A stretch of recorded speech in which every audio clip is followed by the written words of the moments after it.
Hey guys, it's Trinity. I wanted to stop by and let you guys know that my big sister is trying to get this scholarship for school. All you have to do is click the link below and all you have to do is vote for her. It's literally just a click. Right now she only has 12 supporters, 12 votes. Really? I need you guys to go over there and vote for my big sister. I would really appreciate it. School is very important and she really needs this money. So go ahead and go.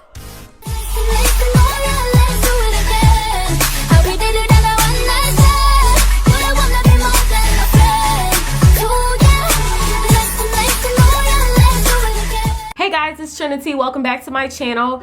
I am going to be giving you guys some hacks for how to avoid being embarrassed. Someone requested to do another life hack, so I want to do this video for you guys. So for our first hack, one of our biggest fears is to have something on the back of our pants and we not know about it. It can be really embarrassing to not know, and you know some of your fake friends probably not even gonna tell you about it. You know, it's really embarrassing to find out by yourself and nobody gives you a heads up about it. Especially if it's been on the back of your pants for like the whole day. Oh my goodness. Lose those friends. Lose those friends right now. If your friend allowed you to go the whole day with something being on the back of your pants and didn't even tell you, that's not cool.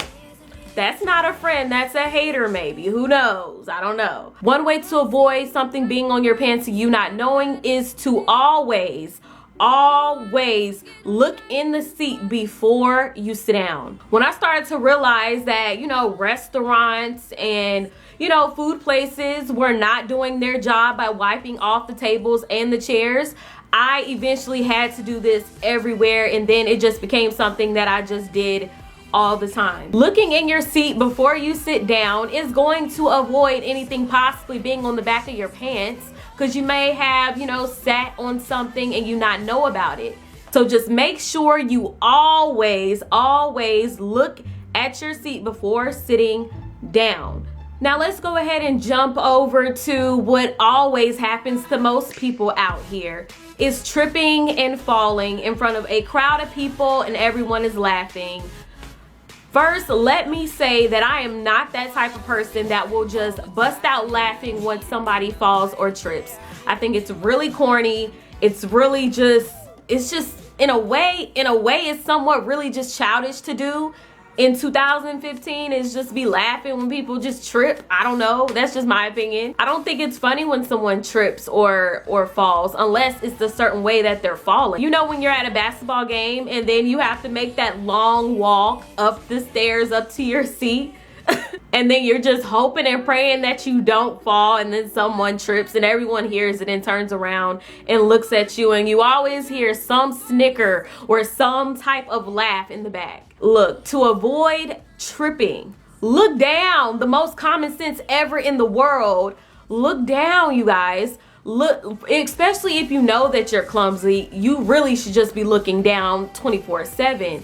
But for me personally, if I'm ever going up a bunch of stairs or going up any stairs, I always look down, or at least I glance down every now and then as I'm walking up. Some people just go walking, doing whatever. Sometimes I don't even talk because I'm just like, hey, let me just get up these stairs first, okay? If I'm gonna stop and talk to someone, you stop and then you talk to them and then you proceed walking up the stairs. Don't ever try to walk and talk and carry conversation, because then you may trip. Really good just to look down every now and then anyways, because there are certain locations where some of the steps are shorter than the next step. Like those weird steps where it's just like, wait, why does this one feel much thicker than the other one?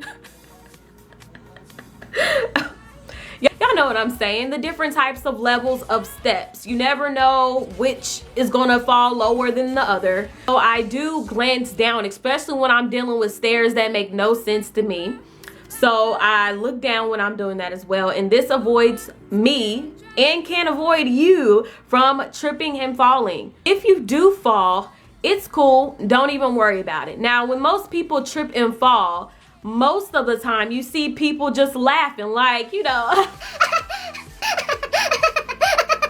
don't do this. Don't do that. don't do this. Most of the time people feel like, you know, you can just laugh it off, but once you start laughing it off, then that's when people like me begin to start laughing, if you get what I'm trying to say. Because I'm not quick to laugh once somebody trips or falls, but I'm very quick to laugh when I can tell somebody is trying to laugh it off. I'm not the only one guilty for this, okay? So try not to just bust out laughing, you know, when it's just obvious that, hey, they're only laughing to avoid this embarrassment. If you're gonna laugh or want to make humor out of it, then you just crack a smile, a slight smile, or like a slight giggle or whatever it may be, and just keep it moving. Like, just literally keep walking the direction you are walking. Don't take a moment to look around and see who's laughing and then, you know, try to laugh to avoid the embarrassment. Just, you know, get your little giggle on, crack a smile, and just keep it walking with your head held high. Because honestly, it's really not that big of a deal when people trip and fall. Like, it's really not, at least for me. I don't know how everyone else is, but it's really not the funniest thing in the world. You know, every one of us have had an embarrassing moment. So speaking for myself, since I know that I've been embarrassed before, I try not to engage in a lot of those laughs when people feel embarrassed or I know that it's embarrassing for them. Now that everyone is back in school, I think this hack is going to be really relevant. So, you know, when you're in class and the teacher calls on you and you're not paying attention, don't know where to read or whatever it may be, don't even know the answer, don't worry. Here is a few tricks on how to avoid that whole moment. So first tip is, you know, pay attention, of course, but if you happen to not be paying attention, you may be in your phone doing whatever you're doing, watching Trinity J's videos, I don't know. The teacher calls on you and you don't know the answer. This is what, most of the time, this is what I say. If I don't know the answer to the question, I'm just going to say, I don't know. I'm gonna say either I don't know or I'm sorry, I was not paying attention. Now, by doing this, it's probably not gonna be the best appearance on you, but at the same time, at least you're going to gain some respect for being honest about it. Like, teachers are very quick to call on people that they know aren't paying attention. And if you get called on and you weren't paying attention and you don't know the answer, just simply say, I was not paying attention. You're basically letting the teacher know that you knew exactly why she called on you. You're still gonna gain a certain amount of respect, at least from your peers or from the teacher. At the end of the day, somebody's going to have a certain amount of respect for you, just simply keeping it real. It's always good to keep it real. Now, if a teacher calls on you and you don't know the answer and your homeboy or homegirl on the other side of the corner of the classroom is giving you the answer, go ahead and say that answer. Because if you say that answer, most likely you're not going to necessarily get credit for that answer, because the teachers are not stupid. They're gonna know that your friend gave you the answer. Most teachers that are standing up talking to the class is going to see that you looked to your friend for the answer and saw that your friend gave you the answer along with maybe a few of your peers in the class. So that way you won't even be getting credit for the wrong answer if it's wrong. If the answer is right, then your friend gets the credit, and I mean, you also just get the credit. I mean, you said the right answer. And then if she asks you another question, then just say you don't know if you don't know it.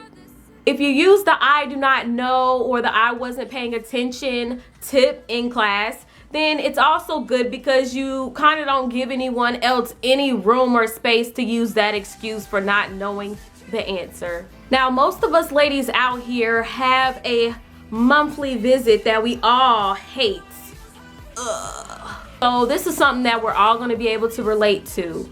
It's very embarrassing to have a accident moment. If you know what you know. One embarrassing thing that can happen is that everyone else seems to know that you're on your cycle that day. To avoid this situation, you guys, us as girls, young women, ladies, females, we should be really responsible enough to make sure that we got that whole situation taken care of far as timing. Now, if you have a moment where you just didn't see it coming, don't even trip. I got you. You want to make sure you have an emergency bag, which has extra things that you need in it, just in case things just kind of go overboard or you weren't expecting it. Another tip is to go to the bathroom whenever you can. Whenever you can go to the bathroom, whenever you see a bathroom, just go. You know, just go and see what's going on. That way you can have an estimate of what time, you know, you should go back to the bathroom. You can always set an alarm on your phone, because sometimes, I know for me, whenever I'm busy, sometimes I just really forget, you know, I'm just busy or occupied, especially when you can't even feel them. So to avoid that, just set a timer on your phone. That way, you know, your phone can go off, and that can be a little reminder for you to revisit the bathroom. Ooh, another tip would be to get a like a stain remover pen. I actually had one of those. I don't know where it is, but that is such a lifesaver for any moment. And if you do have a tiny bit of an issue, I'm pretty sure just go to the bathroom, take a moment, tell your teacher, let her know, you know, take several seats for a sec, I got a situation in the bathroom, whatever it may be, and then just try to take care of your situation the best way you can as possible. One of my most just irritating moments of almost being really embarrassed didn't even have anything to do with me. Some of the things that I can't stand the most is, you know, me almost being embarrassed based off of someone else. And what I mean, because I don't know if you guys understand. So here's an example. Actually, this is a true story. I was in my dorm walking to my room, and we have these long hallways and, you know, some sharp corners. It was basically like a square, the whole dorm, the hallway. And there I am walking innocently to my room. And let me tell y'all, okay, this girl was about to knock me over.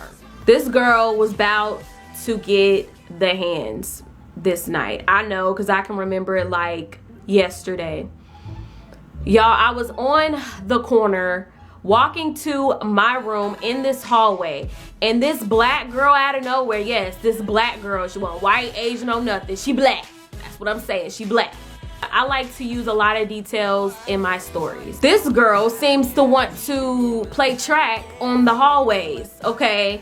And she cuts that corner, and by a inch, like not even an inch, by a touch, like a brush against, you know, against my shoulder. Now, if she would have just went towards me full force and me and her didn't make any type of adjustment to move out each other's way, she would have ran me over, and I would have been on the floor, and I would have been pissed, and it would have been a problem, and it probably would have been a fight. I'm just joking, you guys. It probably wouldn't have been, based off of her response, it probably would have been something, because I definitely was waiting on my sorry real quick, like no hesitation. After it was said and done, it was like, okay, give me my sorry, and then I can keep it moving, and then we can just forget about all this, and we'll act like this has never happened. Okay. So after she gave me my sorry, it was like nothing ever happened, and we kept it moving. But I know for a fact that there were a lot of people out there in that living room area that could have saw me get bulldozed by this girl because she wanted to play track in the hallway. I'm just happy that it did not happen, because I would have felt embarrassed, and it would have been a problem, because I don't like to be embarrassed. Who does? Based off of somebody else doing something. Like, move out your way. You know, people come around the corner. I mean, hello, what you expect? People come around the corner. And then the monkeys in the living room didn't even give her a heads up that I was coming around the corner. I'm not even trying to turn this into a story time video, because I plan on posting a story time about another embarrassing moment. So let me just chill out for a second. But to avoid situations like these, try your best to just, you know, look where you're going. Even in my case, I still was, you know, aware and alert enough to move out the way, and she was at least alert by a second to move out the way. So you really just want to make sure that you are staying out the way. Just be alert and aware that not everybody is using their brain, and they may end up they may end up taking off or running somewhere or walking, into you, and they're just not paying attention. So just make sure that you're being alert and you're being aware for your own safety, even though people should be watching where they're going. This is the end of my video. I really hope you guys enjoyed these tips, tricks, and hacks on how to avoid those embarrassing moments. And make sure to give me a thumbs up. I would really appreciate it. And if you did enjoy this video, and subscribe to my channel for more videos from Trinity J. And I love you guys. Thank you so much for supporting me this far. It is such a blessing, and I am grateful for every one of you guys. Thank you so much, and I will talk to you guys next time. Bye. I'll take care of you.